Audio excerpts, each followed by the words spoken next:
சைவம் வள்ளி தெய்வானம் எல்லாமே இங்கே கலந்துதான் இருக்கும். சைவம் வைஷ்ணவம் எல்லாமே கலந்துதான். அதே மாதிரி இந்த ஒவ்வொரு கோவிலுக்கும் ஒரு மரம் வந்து ஸ்தலவிருஷமா இருக்கும். இந்த கோவிலுக்குள்ள ஸ்தலவிருஷம் மாமரம். அதே மாதிரி இங்க உள்ள விமானம் மூலவரோட விமானம் நந்தவர்தன விமானம் வைகுண்ட விமானம்.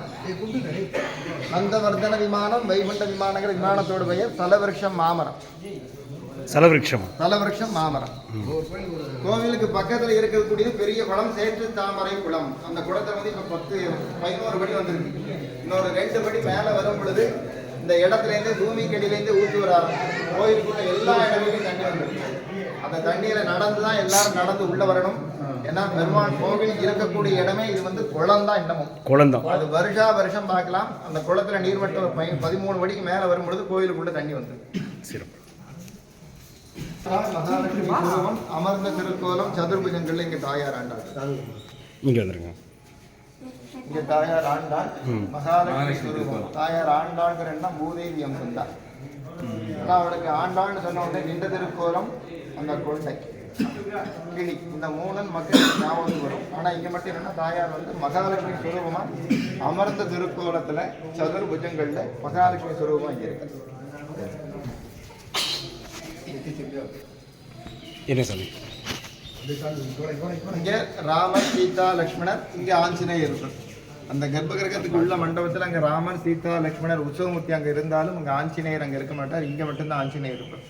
அது எதுக்காக அப்படின்னு கேட்டீங்கன்னா இந்த பெருமாள் என்னன்னா ஒன்று ராமாயண காலங்களுக்கு முன்னாடி உள்ளவருங்கிற ஒரு தாற்பயம். இன்னொன்று பெருமாள் எல்லாரோடையும் வைகுண்டத்தில் இருக்கிற மாதிரி உள்ள கர்ப்ப கிரகத்துக்குள்ள இருக்கார். அதனால அந்த இடம் வைகுண்டம்ங்கிற தாற்பயம்.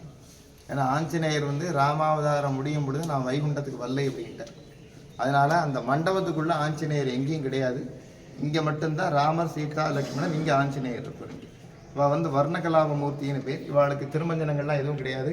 பூஜைகள் மட்டும்தான் இங்க நடக்கும். சரியா? அதே மாதிரி இந்த இடத்துல எடுத்துங்க. இது வந்து மூலவருக்கு டெய்லி அபிஷேகம் பண்ணி விழக்கூடிய தைலங்கள் எல்லாமே இங்கதான் வந்து சேர்றது.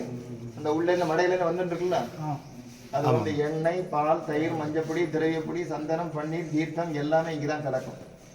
இந்த நடுவில் உள்ள மிஷின் வந்து எண்ணெயை மட்டும் தனியா பிரிச்சு அந்த தொட்டியில கொண்டு சேர்க்கும்.